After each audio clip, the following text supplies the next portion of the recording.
Hey, everybody, welcome to this episode of Think Business. Looking forward to talking with Brenda Meller, who's been a great resource to me as far as utilizing and leveraging LinkedIn. So, Brenda, thanks so much. It's good to see you. I appreciate you being on the podcast. MellerMarketing.com, Chief Engagement Officer at Meller Marketing. All right, so you are the LinkedIn guru. And so let's kind of dive in and talk about LinkedIn.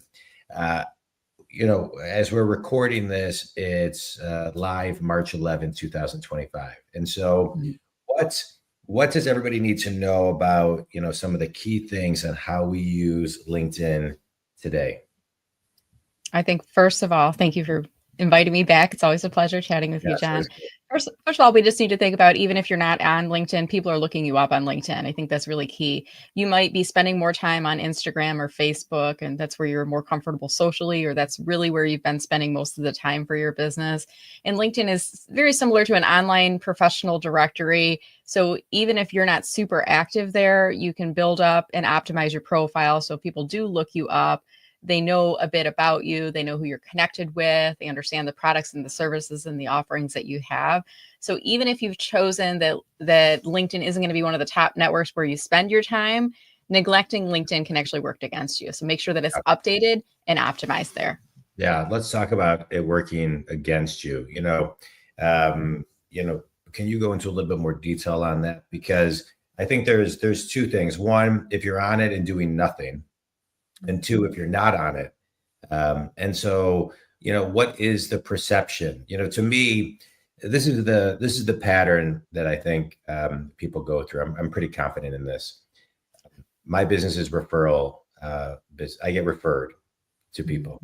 And when people are referred to me, one of the first things they do is they go to LinkedIn and they check out my LinkedIn profile, because they want to look at where I went to school and where I've worked and, kind of get that glance of a resume. But they also want to see how real time I am. And it gives me that credibility. Have I posted recently? Have I posted content? They go from there to my website. From my website, they watch a video or two, download a couple podcast episodes. And then by the time they call me, the conversion is pretty high. But it always starts with LinkedIn. Typically. And so can you kind of talk about where LinkedIn, from your perspective, blows in? Yeah, I think you really nailed it there. And I was almost like following you through, like, it sounds like you've got a really great sense of what that customer journey is like. Yeah. And one thing that's why I just want to say one thing. And if you can, I want you to have the floor. I don't care about likes per se. I don't care. Not that I don't care about likes. I do, but I don't really care about likes or comments or this. I care that my phone rings, and it does. And I know LinkedIn is a big piece of that, regardless of how many likes I may get on a piece. Okay, so go ahead. Yeah, that's a great point, because who cares if likes and impressions and connections and all that are high numbers? If you're not achieving your business or career goals using LinkedIn, then who cares? What's it all for? If they're vanity metrics to some extent. But to your point of you really understanding what that customer journey is like, I'm going to offer something to your listeners and viewers here, and that is, when you're working with customers, new customers that are coming in, ask them the question, how did you hear about me? Ask them, where did you look me up? And you'll probably hear LinkedIn as a part of that conversation. And I love the point that you made, John, where they're looking up your LinkedIn profile. They're looking for social proof, and they're also looking for that factual information. Does he look like he knows what he's doing? Does he have recommendations? Does it actually look like a real person, not a bot or a spam account or anything like that? So our profile can help to support that story, because when we're going to your profile, we've got a question mark.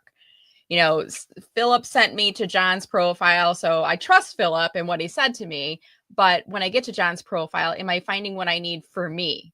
And I think that's really key. A lot of people, one of the big mistakes I see them making on their profile is they're writing about themselves. And I want you to keep in mind, it's actually not about you. It's about you as it relates to the audiences that you can serve. So in your about statement, for example, we don't need to hear your whole backstory about your entire life and career and how you left corporate. And we really want to know, what are the problems that this person can solve? What are the services that they offer? And then how can I do business with them? Having some type of call. You mentioned your website. Like, is there a way that someone who is not connected to you can leave your LinkedIn profile and visit your website or get an email address without being connected? Because if you're not connected, you don't have the email address, you don't have websites yet. and they may not be ready yet to do business with you, but they're learning more about you. So let's make sure that we have that call to action in there. Yeah, I love that. Let's talk about, you mentioned impressions. I don't know if anybody really understands what that means. So I'm hoping you can define it for us. Yeah. I like to use analogies a lot, John, because I think it helps it Good. to I love make it a little bit analogies. more Yeah. relatable. So I'm going to use the analogy here. When we think about impressions on your LinkedIn post, it's kind of like how many cars drove by a billboard on the side of a highway. So advertisers will use this, the number of traffic or number of cars that drive by a billboard, and they price their billboard prices accordingly. If you get a lot of traffic, it's more expensive, etc. So an impression means, it's like a car driving by the billboard. Now they drove by, so they had the chance to see it, but did they read it? And if they did read it, did it register? And is it memorable? We don't know that, but we know that a car drove by. So an impression on LinkedIn is essentially that post appeared in their homepage feed and it scrolled past their eyes at some point. Now, did they pause and read it? And did they digest it? And did it register? We don't know. But we do know that the more cars driving by, the better for the advertiser. The more impressions you get on your post, the more potential eyeballs that you have. And a portion of those people, John, are what I like to call readers. I don't like to call them lurkers or stalkers because that sounds kind of negative, but readers. They will read what you post. They won't ever interact with you, like, comment, etc., because they know that the salespeople will swarm them if they start to do so. But they read and they digest. And to your earlier point, they see that you're active and posting regularly. It makes you a real person. You start to build some trust with them. So those impressions can actually turn into prospective clients for you. Yeah. Yeah, it's mind share, and I think that's what a billboard is, right? It's mind share, and so I want to talk about the billboard for a minute.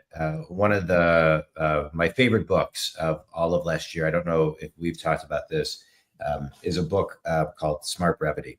It is one of the best books I've ever read. I've read it like 4, 5, 6 times. I love it.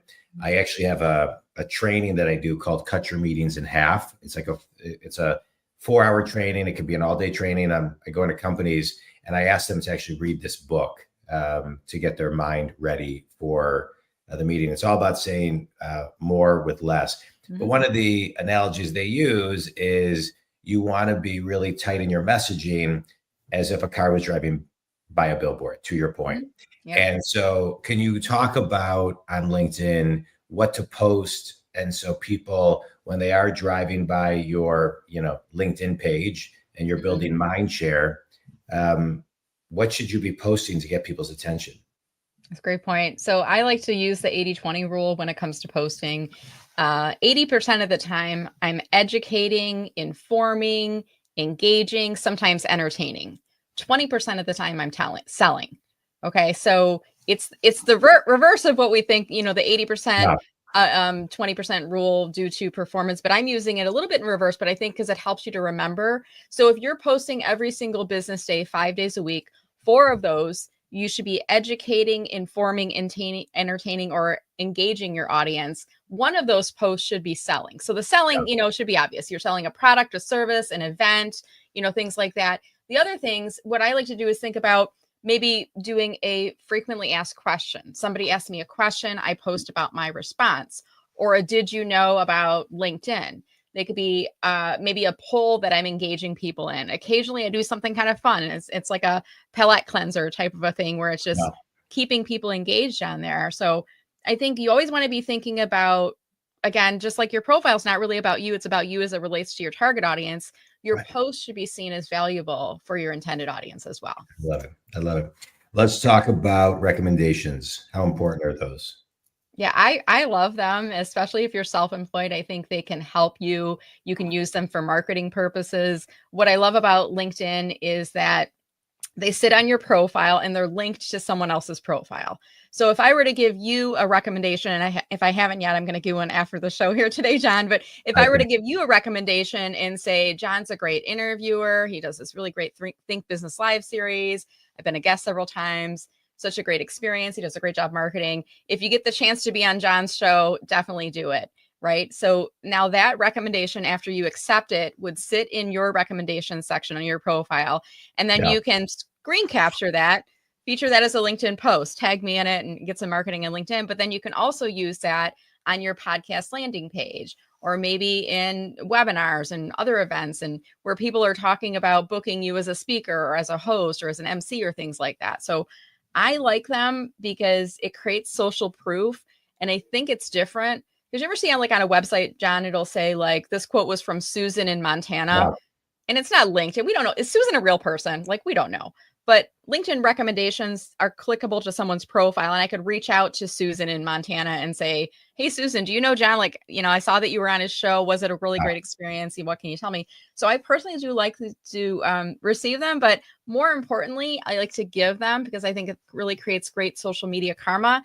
And you gain real estate on their profile when you give them out. Yeah. It's a good thing. I'm going to start giving more. You inspired me to say. I don't really think about them a lot, but I'm gonna start doing that. Thank you for that. Yeah, I'll give you a little bonus tip on here, which is for recommendations. What I always advise for my clients to do is make sure that you have at least one in both categories, given and received in the current year. Now we're in March, but still 3 months into the year, you can like give and request at least one, but try to have more given than you've received. Yeah. And if you have more received than given, like really make an effort into giving out 3 recommendations a week until you get those caught up. Okay, good. Yeah, I like quantifying and setting a goal. So thanks. Let's talk about the real estate of LinkedIn. It's one of the very first things you taught me so many years ago when I started working with you, is really looking at the profile page and understanding the real estate and where the eyeballs go on a page and how not to waste key real estate spaces. I just want to say this too. I can't remember exactly, but I think I don't remember where I met you, but I know when I met you, I either met you at this point or worked with you as a coach, as my LinkedIn coach, to help me really figure out LinkedIn. And I feel like every couple of years I get a refresher, which I think I probably need one right now. So yeah, I think maybe you're due for one now. yeah. So talk about kind of the real estate and where people should be paying attention. Yeah. So I think most important thing is like the top of your profile. You've got a current photo, one that's been taken in the last 5 years. Get ready for this. 5 years ago was 2020. So if your photo is older than 2020, get a new one. We want to look current. We want to look progressive. We want to make sure that we look like we look like today. Also, your header image, similar to that billboard analogy, billboard on the side of a highway, they don't leave those billboards up forever. They're changing those billboards out. Now they're like digital, so they're rotating in every 20 seconds. But in terms of your header image, that background image on your profile, I always recommend, John, that you change it at least once a year, if not quarterly. Now, if you follow me on LinkedIn, I change mine at least once a month, sometimes weekly if I'm promoting a webinar or a new checklist or something else. I have some evergreen messages I rotate in there as well. But the reason being, you have people that are repeat visitors to your profile. So if they're coming back to your profile and they've already seen the image, they're going to ignore it. But if there's a new message or something different up there, they're going to like, oh, okay, let's take a look at that. So I think it's really important to focus on the top elements of your profile. The goal is to keep the right people reading and to bring them down on the profile. And there's certainly other elements in there, but I think the top of the profiles are really the most important. Yeah, it's great. It's great. All right, let's talk about how often to post on LinkedIn. That seems to be a big thing. How often and what type of content. It seems to me that many people have a hard time figuring out the type of content. I think ChatGPT and AI tools are making it a lot easier to have kind of a back and forth conversation on even ideas, or taking something like a sentence and making it grammatically correct so people can feel a little bit more confident about that. But what types of things, and you talked a little bit about the 80-20, but what other types of things should people be thinking about posting? So I'll start with kind of frequency of posting. How often should people be posting on LinkedIn? You should be posting at least once a week minimum. That would be my recommendation. But I want to make sure we're not just getting stuck into focusing so much on what you're posting, because I would say posting and network engagement is a two-sided coin. And if you want to get better results for your posts, meaning more reach, more impressions, likes, comments, those types of things, you've got to be paying it forward and spending some time in the homepage feed every single business day, engaging with others, building up that social media karma, knowing that when you do so, many of those people are going to pay it forward and back to you. So when you're posting, they're going to be more likely to engage with you. So if you're posting once a week, the reason that frequency is important is it's helping to keep you top of mind for your network. One of the most recent stats I heard, John, was that 49% of LinkedIn's 1 billion members go on LinkedIn once a month or more. So the flip side of that is 51% of people don't even go on once a month. So Yeah. if that's the case, then if you're not posting weekly, if you're posting very sporadically or not at all, you're missing them when they come into the platforms. So getting into the homepage feed regularly, at least once a week, is really key. And Yeah. then you want me to give you a couple ideas on what people could post as well? Yeah. Okay. Please. So I'm going to start with, I'm going to meet people where they are, because posting on LinkedIn may feel very intimidating if you've never posted before, or if it's been like forever. Maybe you've left your corporate job and now you're posting as someone who's self-employed and you're putting yourself out there to the world. I'll give you like the easiest thing to do is to find someone else's post on LinkedIn, either a person or an organization, and do a repost. That's the easiest thing. At the bottom of the post, there's this little arrow icons, click on repost, and you can just push it out as a repost. That's the easiest thing to do.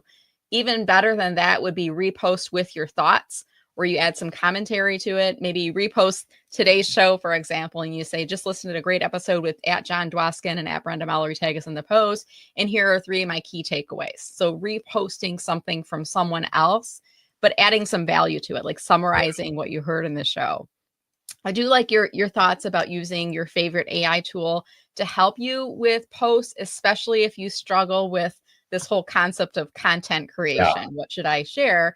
And what you can do is just go into your favorite tool, whether it's ChatGPT. I use Gemini. I know people use Claude, and type in, like, tell your tool, I am a LinkedIn coach who is trying to educate and reach people who are self-employed about how to use LinkedIn effectively. Give me 5 ideas on things that I could post about on LinkedIn. And it'll give you 5 ideas. And then maybe you take one of those and you say, okay, I'm going to post about understanding the LinkedIn algorithm. Give me a couple of concepts that I could cover in a post about this, or write a sample post for me, for example. Now, the caution there, John, is don't use AI as a total replacement. You want to make sure it sounds like your voice. Yeah. Like, I would never use the phrase treasure trove, and that one always comes up in like the summary.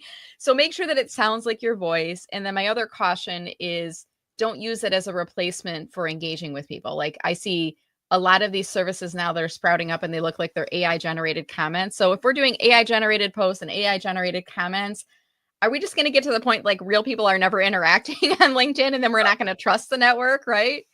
Yeah. That's great. That's great. Talk about the Power Hour with Brenda Meller. If someone goes to your website, Meller Marketing, you can download a free LinkedIn checklist and get started with a Power Hour by Brenda Meller. Yeah. So a Power Hour is a 1-hour LinkedIn coaching session with me. We do this virtually on Zoom. I record the phone call so you can watch the playback again. And basically there's 2 paths that I work with on my clients when we get into the call. One is if you have specific questions to cover. And sometimes I have clients, they're like, okay, they come in and they've got like 5 to 10 questions. Here's the things I want to go through.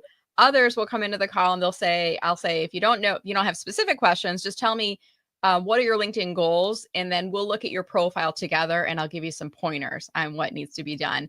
And I used to call these just LinkedIn coaching sessions. And I had so many people over the years say, being in a coaching session with you is like drinking from a fire hose, which can be a little bit like an overwhelming analogy. I like to think about it as a power hour. You're going to get a lot of insights in that hour that are going to be really powerful, that are going to help you to supercharge your LinkedIn results. And it's all one-to-one. So this is specific to you. This isn't like cookie cutter recommendations.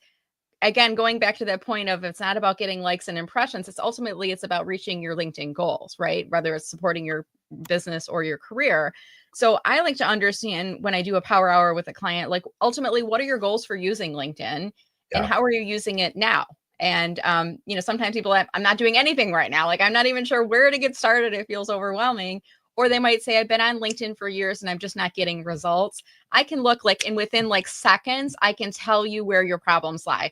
Often it's just lack of engagement or using LinkedIn selfishly for yourself and not really returning the favor and participating in network discussions. But it really does depend on the person. Yeah. Well, I think, I've had a bunch of those power hours, and I can tell you they are, Think Community, they are just packed with great content, and there's really no fluff. I mean, it's, you do your homework, studying the site, giving solid recommendations, easy ways to kind of engage and move within the LinkedIn world. So I think it's great. I think it's great. I want to talk about one more thing before we finish. The LinkedIn newsletter. Mm-hmm. I think it's something that people don't know about or even think about. So can you chat about that? Yeah, so your LinkedIn newsletters are available to anyone on the platform.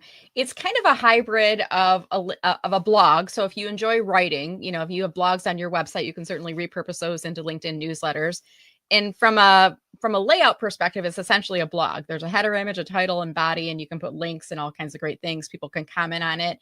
The newsletter element, what happens is you create a newsletter itself, and you have a banner image and a name for it. The first edition that you publish gets pushed out to all of your first level connections and followers.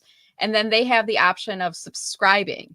If they subscribe, what happens is they'll get notified both on the LinkedIn platform and then through their email as well. So it actually pushes that edition out to their email. Yeah. And I think the settings they used to do it daily. Now they're doing it like weekly. And there's a way that you can opt out if you don't want to get those in there. But it's kind of a hybrid of an email newsletter and a blog.